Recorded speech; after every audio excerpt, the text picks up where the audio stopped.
doctor Babasaheb आंबेडकरांचं जे योगदान आहे ते जर का पाहिलं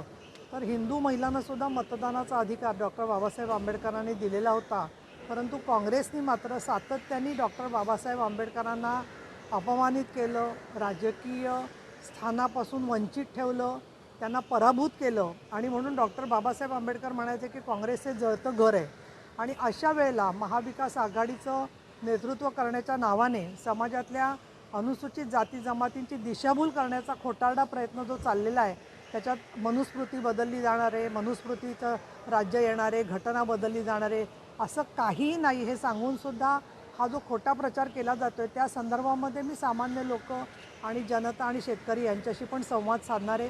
ज्या प्रकाराने त्यांनी डॉक्टर बाबासाहेब आंबेडकरांचा छळ केला, तशाच पद्धतीने वेगवेगळ्या प्रकारांनी कूटनीतीचा वापर करून आंबेडकरी मतदान, दलित समाजाचं मतदान याच्यामध्ये फाटाफूट